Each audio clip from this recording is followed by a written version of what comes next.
Reciban todos ustedes un cordial saludo. Mi nombre es Cristian Giovanni Cruz Castro. Soy estudiante de la Universidad de la Gran Colombia. Hago parte del grupo 165 de la noche de Negocio Jurídico y Contratación Electrónica y Responsabilidad Contractual. En este momento vamos a realizar un estudio de títulos para poder realizar la procedente actividad. En este orden de ideas, los documentos necesarios para realizar un estudio de títulos son 7, dependiendo de los inmuebles y en general si es de propiedad horizontal o si no lo es. De preferencia y habitualmente es necesario tener una escritura pública, un boletín de nomenclatura, un certificado de tradición libertad y después de esto ya vienen unos certificados un poco más específicos de paz y salvo, del IVU, estado de cuenta de impuestos, recibo de impuesto predial y el paz y salvo de la administración más la última acta de asamblea del año si este es un inmueble de propiedad horizontal. Si no lo es, este último no es tan necesario, pero en los demás sí lo son. Sin embargo, para esta actividad nos vamos a centrar en tres. Estos tres van a ser escritura pública, certificado de tradición y libertad y boletín de nomenclatura. Principalmente vamos a iniciar con la escritura pública. Según una definición de la Notaría 68 de Bogotá, una escritura pública no es necesariamente únicamente para las compraventas o negocios jurídicos, sino es cuando se expresa una voluntad de una o varias personas ante un notario, una persona de buena fe, que firma para dar fidelidad de lo que se está haciendo. Por lo tanto, es un documento público, de nombre de escritura pública. Usualmente estos documentos contienen cuatro elementos. El primero es la recepción de las declaraciones de los usuarios, ya sea verbalmente o sea escrituralmente. Después va a ser una transcripción del texto de forma detallada en el formato de las notarías, dependiendo cada notaría, y posteriormente se va a hacer una lectura y una aceptación del texto. Posteriormente a esta lectura y verificación de los usuarios, se procede con la firma del notario para que ésta tenga validez. Teniendo esto en cuenta, vamos a iniciar con la escritura en cuestión. La escritura pública en este momento que vamos a analizar contiene varias cosas importantes. Sin embargo, podemos visualizar que en color rosado encontramos los datos de identificación de la escritura pública. En este caso trata de la escritura pública 061 y es un negocio jurídico de compraventa. Igualmente se puede identificar adicionalmente en la parte inferior con dos colores de color amarillo y de color azul. Las partes de color amarillo encontramos a las partes vendedoras y de color azul encontramos a la parte compradora. En este caso la parte vendedora es el señor Gabriel Prieto Pérez y las partes compradoras son los señores Juan Carlos Cruz Brito y la señora Maritza Yamil Castro Rivera. Igualmente es necesario verificar esta escritura pública con el documento que se va a visualizar en posterioridad, el cual es el boletín de nomenclatura. Teniendo esto en cuenta, encontramos el número de cédula catastral de color morado y de color rojo en la matrícula inmobiliaria del bien inmueble. Estos datos son necesarios verificarlos con el boletín de nomenclatura, más sin embargo van a ser posteriormente. Adicionalmente, encontramos que en la parte inferior de la misma hoja de la escritura pública, encontramos quiénes fueron los que comparecieron al evento de la firma. En este caso comparecieron la parte vendedora y la parte compradora, las cuales están debidamente identificados con los números de cédulas pertinentes, la dirección de residencia de cada uno y sus datos normales de identificación e individualización. Igualmente junto con sus estados civiles. Posteriormente, en la siguiente hoja se ve que se encuentran presentes para el negocio jurídico inicialmente mencionado en la parte superior de la escritura pública, el cual es un contrato de compra-venta. En este orden de ideas encontramos pues la individualización de las partes, como ya lo mencioné, el tipo de contrato que está a celebrar y las estipulaciones y los linderos que delimitan el lindero en particular.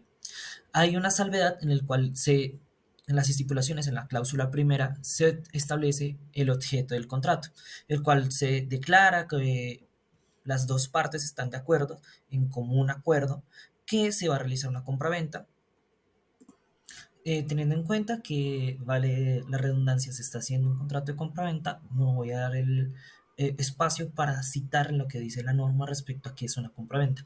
Nos dirigimos al Código Civil, en el cual encontramos en el artículo 1849, la cual la compraventa es un contrato de que una de las partes se obliga a dar una cosa y la otra a pagar en dinero aquella que dice vender y esta a comprar. El dinero que el comprador da por la cosa vendida se llama precio. Teniendo en cuenta esta definición, podemos encontrar una clara distinción entre el contrato de compraventa y el contrato de arrendamiento y sus elementos esenciales, es que este es únicamente en dinero. El contrato de arrendamiento puede ser en dinero o en frutos civiles de la cosa, más sin embargo, en este caso, una de las particularidades es que la compraventa también tiene que ser solemne y el contrato de arrendamiento únicamente debe ser consensual. Partiendo de esta referencia un poco eh, rápida, teniendo en cuenta que esto puede dar un tema de conversación un poco más denso, encontramos que adicionalmente nos encontramos respecto a las distinciones de los linderos en este periodo. Teniendo en cuenta que este caso va a ser una venta en cuerpo cierto, como dice la escritura pública, además de los linderos se refiere a que tiene unas características propias y distintivas y ambas partes están de acuerdo en qué se va a comprar. Aunque los linderos puedan variar, que en este caso puntual no lo es, debido a que se hizo una citación respectiva a las diferentes escrituras públicas, en este caso no hay diferencia, se hace venta respecto a las particularidades del inmueble. Es decir, se refiere que tiene unas características propias y distintivas respecto a qué inmueble se está vendiendo y no otro. Sin embargo, este lote en cuestión cuenta con una extensión de 78 metros cuadrados junto con la construcción del mismo y su actual nomenclatura al momento de expedir esta escritura pública cuenta con los números 58H, 16 Sur y 58 18 Sur, dado que este inmueble tiene dos direcciones. Al momento actual de realizar este video, yéndonos al registro vigente, que no se tienen las escrituras públicas al momento de la compraventa, la dirección actualizada del inmueble sería carrera 78H, número 58N, 08 Sur, y carrera 78H, número 58N, 10 Sur, dado que este inmueble cuenta con dos direcciones. Sin embargo, en los linderos específicos, estas son únicamente y exclusivamente este mismo, en los cuales tenemos los 4 linderos en los cuales se deben de puntualizar los límites del inmueble, en el cual encontramos que por noroccidente tiene 13 metros que colindan con el lote número 8, al suroccidente tiene 13 metros que colindan con el lote número 4, al noroccidente tiene 6 metros que colindan con la vía pública y al suroccidente tiene 6 metros que colindan con el lote número 5. Todos estos datos es necesario igualmente, cabe resaltar la eh, intención del mismo en realizar la respectiva diligencia de revisarlos con el boletín catastral. Teniendo en cuenta esto, podemos seguir a través de la forma de adquisición en la cual se hizo por la parte vendedora del inmueble. Esto con el fin de que no haya vicios de consentimiento y no sea adquirido de una forma fraudulenta ni por fuerza ni causas de nulidad, en lo cual encontramos que el inmueble fue adquirido por la parte vendedora ante el Comité de Subarrendatarios del barrio de Kennedy de Girardot. Esto cuenta en la escritura pública número 1555 del 1 de agosto de 1990. Cuenta con los mismos datos de la escritura pública y adicionalmente también se cuenta con el saneamiento de la misma, es decir, el vendedor se compromete a que el inmueble no se encuentra afectado a ninguna hipoteca, a ningún material que pueda vincular directamente al bien inmueble, haciendo una validez de que el inmueble se encuentra totalmente saneado. Adicionalmente, se hace una precisión en que la persona que está haciendo la venta es la única que tiene el derecho de dominio, uso, goce y disposición de la cosa y no ha hecho ninguna otra venta, un porte real o material públicamente que se haya establecido a través de otra escritura pública o demás. Por ende, se da una garantía y una presunción de buena fe de la parte vendedora hacia la parte compradora. Siguiendo en este orden de ideas, encontramos una de las partes de la escritura pública que contiene más contenido puntual, la cual se hace parte de la entrega del inmueble, el precio del inmueble, la aceptación y la afectación a vivienda familiar. ¿A qué hace referencia estos ítems? Estos ítems, en el primer orden de ideas, como está establecido en la escritura pública, hace referencia al precio y la forma del pago. Esto quiere decir que las dos partes se ponen de acuerdo en cómo se va a pagar el precio del inmueble, teniendo en cuenta que no va a ser un precio irrisorio, teniendo en cuenta la estipulación de la compraventa y que el precio ha sido pactado por ambas partes, teniendo en cuenta que la parte vendedora ha realizado eh, los trámites pertinentes y en dinero y en efectivo se realizar los trámites a través de esto. El trámite en particular para este inmueble se estableció en 35 millones de pesos, moneda corriente vigente para el año en que se hizo la compra. En este caso hablamos del año 2003. Respecto a la entrega, se hace en la misma fecha en la cual se firma esta escritura pública por la parte compradora, la cual queda libre de toda clase de impuestos y contribuciones causadas en liquidación hasta el día de la firma de la escritura pública. Lo que significa que cuando se realice la firma no tienen que pagar impuestos los compradores, sino hasta el próximo año. Siguiendo esto, la sexta cláusula hace referencia a que los comparecientes aceptaron las cláusulas que se establecieron y, no están, y están libres de vicios de nulidad, de consentimiento y demás. Nadie ha sido amenazado en el transcurso de estas firmas y todo ha sido correctamente realizado, lo que nos dice la escritura pública.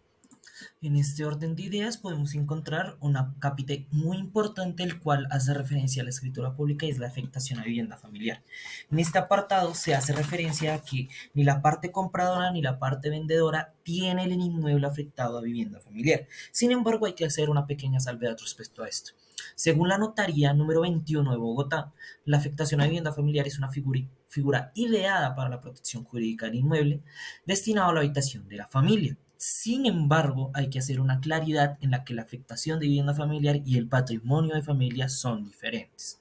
En este orden de ideas y del por qué se hace la claridad de esta mención, se hace precisión en que el patrimonio de familia busca proteger que la vivienda de los beneficiarios se pueda constituir de manera voluntaria y que en cualquier inmueble que no supere los 250 salarios mínimos, a excepción de las viviendas de interés social, estas tienen otra particularidad, se tienen que proteger. Sin embargo, la protección del patrimonio familiar hace referencia más hacia la familia en conjunto, en lo que se refiere al código de familia, entre a los cónyuges y a los hijos presentes o futuros, teniendo en cuenta que además la cancelación de esta tiene que ser que el patrimonio en familia se puede realizar ante un notario o un juez en caso de existir menores de edad y si estos ya cumplieron la mayoría de edad, además de que el patrimonio en familia se tiene que establecer en la misma venta que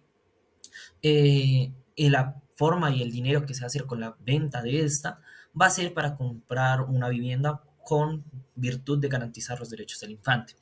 El patrimonio de familia se extingue con la muerte de los dos cónyuges y si hay hijos de menores de edad, continúa la figura hasta que estos cumplan la mayoría de edad. La distinción con la afectación de vivienda familiar es que la afectación de vivienda familiar busca como proteger a la figura de los cónyuges, ya sean casados o a través de una unión marital de hecho, y que estos deben estar ambos pues en la sociedad y solamente se puede afectar a un inmueble con esta figura. La cancelación de este inmueble tiene que ser con la aceptación de los dos cónyuges y se puede decretar por vía judicial cuando los cónyuges estén interesados en realizarla y se extingue con la muerte de uno o de los dos cónyuges y a la ocasión de que existieran menores de edad, que esto se ponga los herederos no están en disposición, se opongan a esta extinción en caso de solicitar que se prolongue esta medida hasta que ellos cumplan la mayoría de edad. Hay una pequeña distinción que pues es más referente a cuando hay hijos y cuando no hay hijos.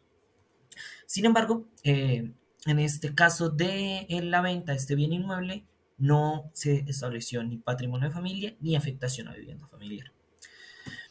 Posteriormente nos encontramos con los comprobantes fiscales, que ya son prácticamente las dos partes finales de la finalidad de la escritura pública, en la cual encontramos que se puede constar que el notario está haciendo su salvedad respecto a los requisitos legales que se deben hacer respecto a esta escritura pública, y nos enumera tres numerales muy importantes en los cuales podemos encontrar que los comparecientes a esta diligencia entregaron los documentos necesarios, en los casos que son la fotocopia debidamente autenticada de la declaración del impuesto predial del año unificado, la fotocopia autenticada del formulario de declaración del impuesto predial y el certificado de cuenta para el trámite notarial, los cuales deben corresponder respecto al boletín de nomenclatura adicionalmente y con los datos que se entregaron en la escritura pública, es decir, tienen que corresponder con la dirección del inmueble, tienen que corresponder con la cédula catastral y deben de corresponder con los datos puntuales del mismo.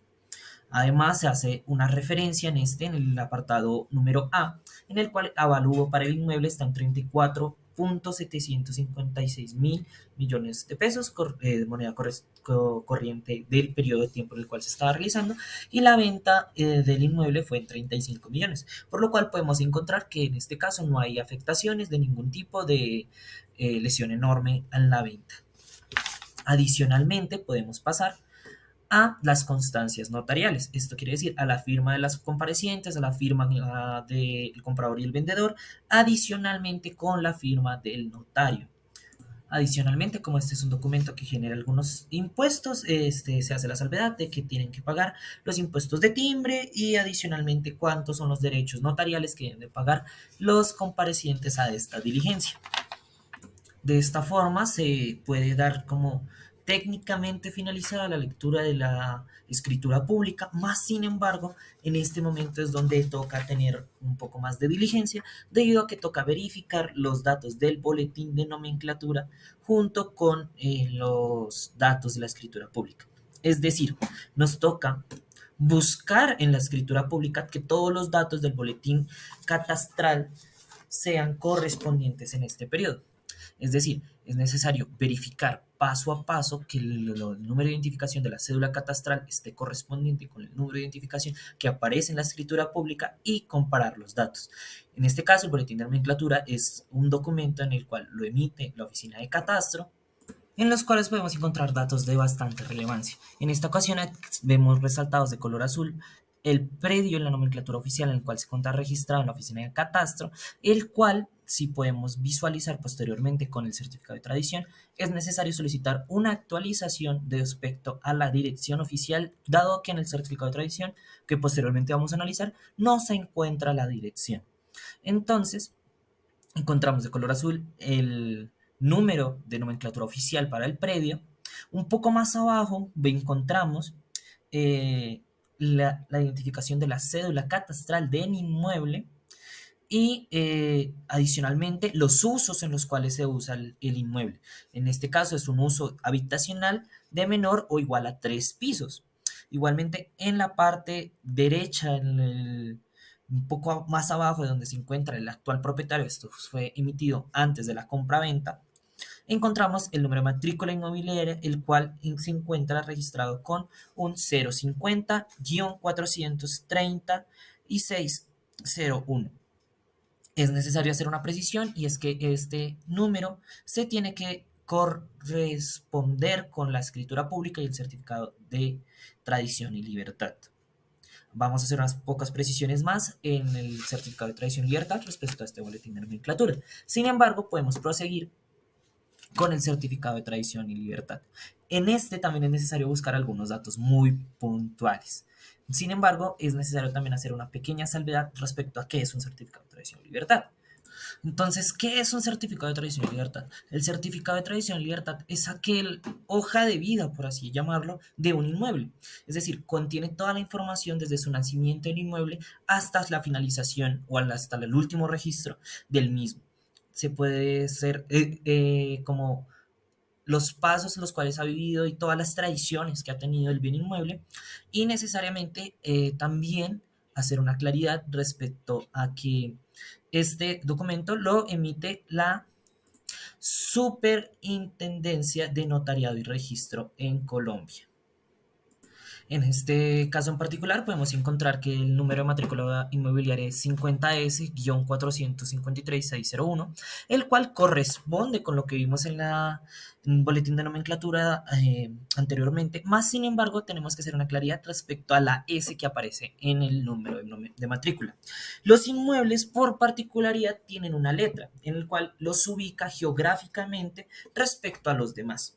Es decir, si tiene una S, usualmente y normalmente los inmuebles se encuentran en la zona sur. Si tienen una N, normalmente se encuentran en la zona norte. Y si los inmuebles tienen la letra C, usualmente están ubicados en la zona centro. En este caso, el inmueble que estamos analizando es un inmueble que contiene una letra S, por lo tanto se encuentra en la zona sur de la ciudad. Adicionalmente, encontramos que el estado del folio es activo, por lo cual no se puede verificar que no está cerrado. Cuando un inmueble tiene un estado de folio cerrado, usualmente puede ser porque no se le pueden hacer más modificaciones, entre otros. Es decir, por ejemplo, cuando un inmueble puede estar cerrado, como cuando se tiene que hacer una obra pública y el gobierno manda a cerrar estos folios con el fin de que no se hagan otras compraventas por fuera y que no tengan que hacer más dilaciones en el proceso. Es decir, si por ejemplo en un inmueble va a pasar una vía de Transmilenio, usualmente el gobierno solicita que se cierren estos folios de matrícula con el fin de que no sean afectados posteriormente cuando el gobierno los está afectando. O, por ejemplo, si son una reserva y no pueden ser vendidos o demás. En este caso, como es activo, se puede negociar con normalidad. Sin embargo, una de las precisiones que se tienen que hacer en este eh, documento son la descripción de los linderos, es decir, tiene que tener los linderos que tienen que corresponder con el boletín de nomenclatura y tienen que corresponder con la escritura pública. En este documento es donde nosotros usualmente buscamos para hacer una precisión de respecto a cuál es la dirección y la individualización del inmueble. En este caso, encontramos que es el lote de número 6 de la urbanización F, situada en la urbanización José Antonio Galeán de la ciudad de Bogotá, con una extensión de 78 metros cuadrados, y los linderos pues están especificados en la escritura pública y en el boletín de nomenclatura. Sin embargo, hay una precisión y es que la dirección del inmueble de este preciso certificado de tradición y libertad se encuentra sin información. Para completar este campo es necesario solicitar que se haga una actualización con el boletín de nomenclatura solicitando que se instaure la dirección del inmueble en este certificado. Inicialmente encontramos que la matrícula de este inmueble tiene una anotación, la cual la primera anotación que encontramos es una hipoteca de mayor extensión. ¿A qué se hace referencia cuando se habla de una hipoteca de mayor extensión? Una hipoteca de mayor extensión es este crédito que se solicita ante una entidad bancaria con el fin de que, por ejemplo, cuando se hace una propiedad horizontal, se hipoteque todo el predio con el fin de que el banco tenga como garantía este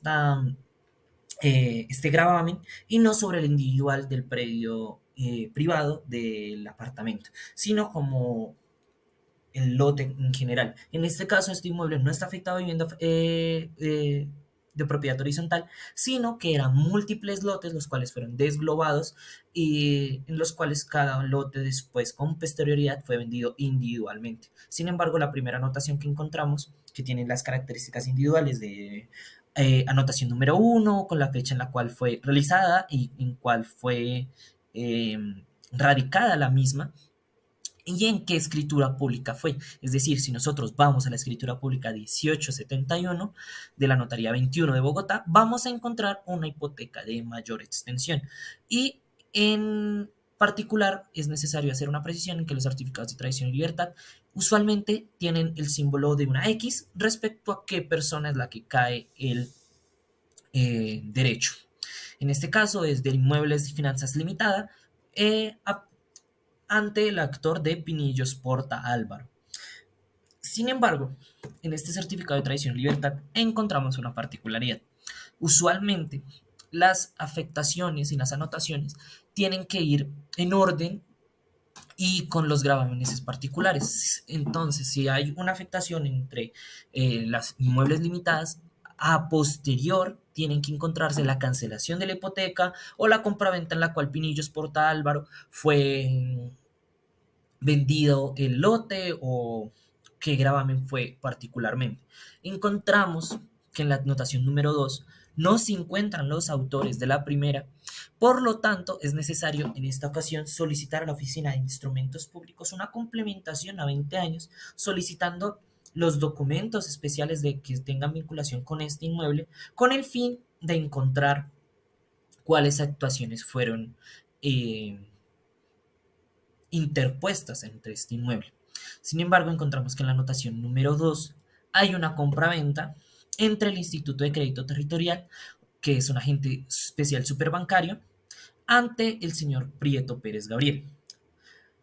Me voy a adelantar un poco y posteriormente vuelvo a esta diapositiva, en el cual encontramos que esta escritura pública fue la escritura pública 2555, en la cual encontramos las siguientes particularidades. Efectivamente, sí se realizó una compraventa y como las escrituras públicas mencionan en los acápites posteriores que se encuentran las gravámenes que se hacen en la misma. Por ende, la forma de adquisición del inmueble en la escritura pública 2555 encontramos en la parte de la cláusula cuarta que el inmueble fue adquirido mediante escritura pública. Sin embargo, no se hace mención de qué número de escritura pública fue. Teniendo en cuenta esto, nos podemos devolver a que efectivamente entre la escritura pública 2555 y la escritura pública que se encuentra en la primera anotación, la cual tiene el número de radicado de hipoteca de mayor extensión bajo el 10.432.48, hay una falencia, hay una falta, o como gusten mencionar, en la cual hace falta una particularidad entre esas dos anotaciones. Después encontramos la última anotación número 3, en la cual encontramos que fue a través de escritura pública, la 071, que fue la escritura pública que analizamos anteriormente y todos los documentos que estemos analizando, y encontramos que se encuentra registrada la compraventa, por lo cual Pérez Prieto Gabriel hizo la tradición pertinente ante Cruz Brito Juan Carlos y Castro Rivera Maritza Yamile. Entonces, posteriormente, como les había comentado, la escritura pública nos menciona que hay una escritura pública en la cual se hizo la compraventa pertinente y el certificado de tradición y libertad tiene una particularidad que es que después de las anotaciones encontramos el fin del documento firmado por el emisor del mismo. Por lo tanto, este certificado de tradición y libertad consta de 3 anotaciones, faltante una de ellas, y con esto tenemos que tener las siguientes conclusiones. En primer lugar, tenemos que encontrar que las conclusiones para este análisis de títulos son las siguientes. Es necesario solicitar que se actualice respecto en el boletín de nomenclatura el certificado de tradición y libertad, dado a que este se encuentra sin información. Esa es la primera conclusión que encontramos. Sin embargo, tras el estudio de títulos, tenemos una conclusión crucial y es que se debe solicitar a la Oficina de Instrumentos Públicos una complementación a 20 años en la búsqueda de obtener los datos faltantes en la escritura pública y en el certificado de tradición y libertad respecto a cómo se hizo la tradición entre el Instituto de Crédito Territorial antes de la compraventa realizada del señor Pérez Prieto Gabriel. Adicionalmente, se espera, a través de este registro a 20 años, encontrar la cancelación de la hipoteca de mayor extensión que reposa sobre el bien inmueble para posteriormente hacer la debida cancelación. Con esto doy por terminada mi presentación y muchas gracias por su atención.